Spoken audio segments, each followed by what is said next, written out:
Here are my 5 top tips to improving gut health. The first one we're going to address is looking into what foods are most commonly causing gut issues. The second one, we're going to really start to address the link between blood sugar balance and optimal gut health. We're going to start to look at really sealing and healing the gut, improving that gut lining through not just another probiotic, but what steps would I take instead or beforehand, as well as the link between both exercise and mindfulness and how much of a crucial link they have with gut health. So all of those we will cover in this video. And if you want access to the full gut reset guide, you can actually check that out below. I will add the link to the full 5 steps below so you can read through it in your own time. So before we dive in, I want to walk you through who am I? I'm Olly. I'm the founder of the Body Reset, and we've worked with thousands and thousands of busy humans, predominantly in their 40s, 50s, and 60s, to get their body and energy back on their side. And as we age, this is something that becomes more and more important because it's an area that tends to sort of be more disruptive over 10, 20, 30 years of disruption and general stresses of life, and it becomes more and more crucial. So regardless of whether you're in your mid-30s or you're already 50s plus, this is going to be a really nice foundation of the steps you need to take, maybe what steps you've already taken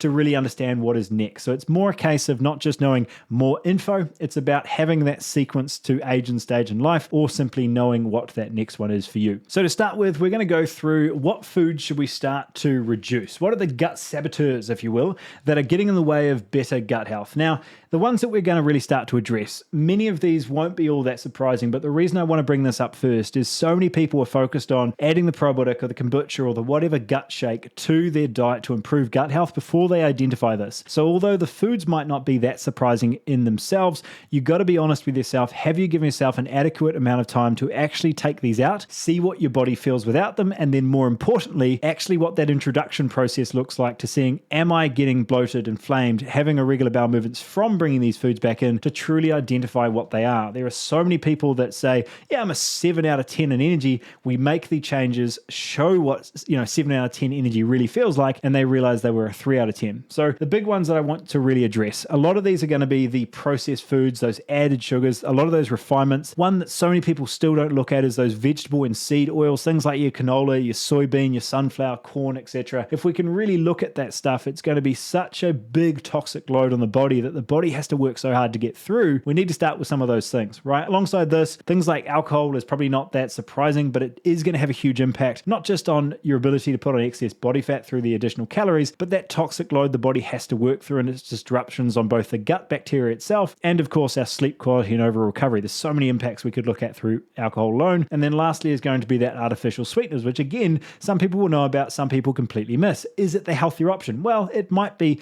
compared to a 50-gram serving of sugar inside a Coke, but being able to look at that on a regular basis, the poison is in the dosage. If you're having it every day, we have seen in many cases that this can still be a huge issue to the gut and that general dysregulation on how that gut works. So being able to look at the foods that are causing those issues, we're going to look at sugars, we're going to look at vegetable oils, we're going to look at alcohol, we're going to look at artificial sweeteners, and we might even look into things like gluten and dairy, maybe even something like nightshades, but work in that order to really strip things out, see how the body feels, and then look at some sort of reintroduction. The second one that we start to address is going to be more that regulation of blood sugar balance. And as I mentioned before, this has a huge link to a lot of this leaky gut, a lot of additional inflammation in the body. It's very stressful on the body. So being able to look at both a frequency of meals and a reduction of sugar is a beautiful next step, not just for gut health itself, but of course improving body composition overall. And typically, if gut health is alongside a lot of sluggishness and low energy, you've probably seen a bit more body fat come on, or a little bit more of a shift in overall recovery and body composition in general. All right.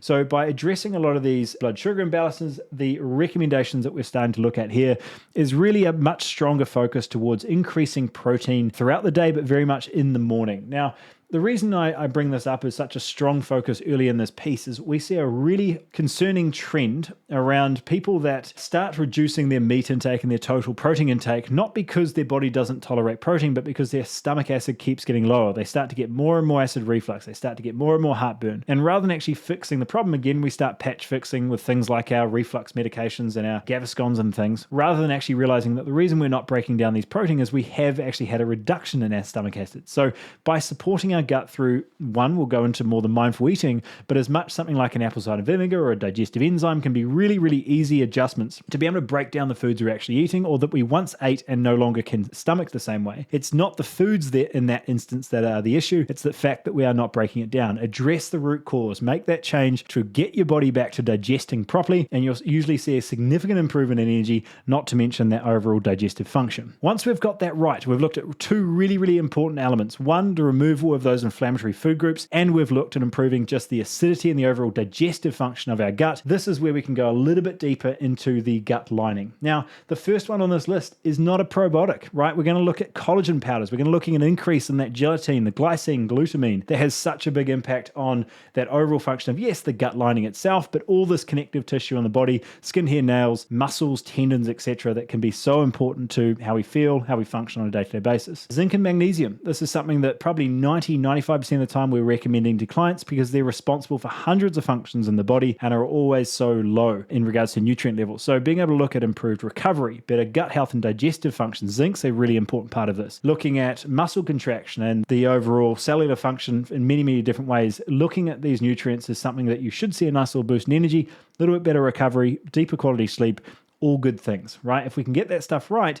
that's going to be repairing all organs in the body, not to mention that improved detoxification to make sure that our body's not having to work harder than it needs to. If you're running on 3 or 4 hours sleep, you're going to have worse gut health, you're going to have worse blood sugar control, not to mention mood and all these other dysregulations of the body. So being able to look at some of the key nutrients required to actually function on a day-to-day basis is such an important part of that. Now let's dive into a bit of the nitty-gritty. This is an area that might feel a little bit more advanced in upfront, but being able to look at the type of exercise we are doing on a day-to-day basis, or certainly as an average throughout the week. Now, one of the things that is worth looking at is if you are already very active exerciser, don't sort of skip this phase, because we do find that if you are an endurance athlete or you're exercising too much, you're doing a circuit class every day, that sort of thing, you might think that this category is covered. But in many cases, this can be a cause of many gut distresses because your body tolerates stress the same way, whether it's mental or physical. And being able to address which one that is for you. Are you stressed out all day mentally and really just keeping that sort of high cortisol through your thoughts and emotions, or is it through your actual physical demands of your day? If you're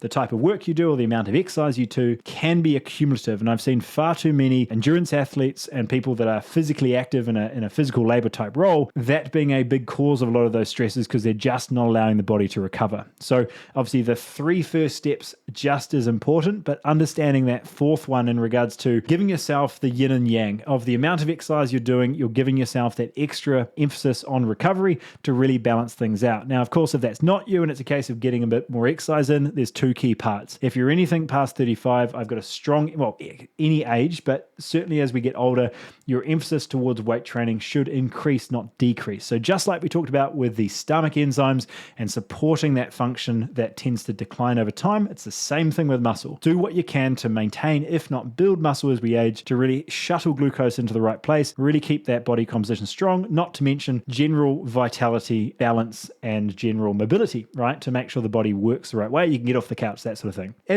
And I bring that up not to sort of joke there, like quite honestly, if you want to feel great at 80, you need to be doing the steps at 50 in order to make sure you can still get out of the chair at 80, so you can still walk the dog. Being able to start now, whatever age that might be, 30, 40, 50, to get yourself ready for that space, I promise you it's much easier now than trying to wait till you're 75 and trying to relearn a lot of those habits that you've now lost. Okay, so 2 to 4 weight sessions tends to be a really nice foundation to build into to really maintain, as I said, if not build muscle there as well. Now, if you're already doing that or you're getting some exercise in, I can't emphasize enough the importance of just daily movement, right? If you're not part of that 5% that's over-exercising or walking 20,000 steps a day as part of your job, most people as we age tend to decrease our total step count or our overall activity. So building that up, getting an awareness of just simply where are you right now? If you're doing 2,000 or 4,000 steps, not a lot of steps. Building you up into ideally at least 6,000, 8,000, 10,000, really getting into a space that we're just getting to a general activity. If you're asking me, I'm pushing my clients to at least a minimum of 8,000 alongside those 3 workouts a week. If we can get to that foundation, we are hopefully finding a nice balance between the quality and progression of the workouts, but we've got a minimum standard that we are trying to uphold. And that is going to have a huge impact downstream on digestion, on that blood flow, on general detoxification of the body, repairing of cells, so many functions in the body to improve how you feel. And the last one I want to look at is a huge one when we look at the gut-brain connection, looking into practicing this mindful eating and these overall gut calming habits.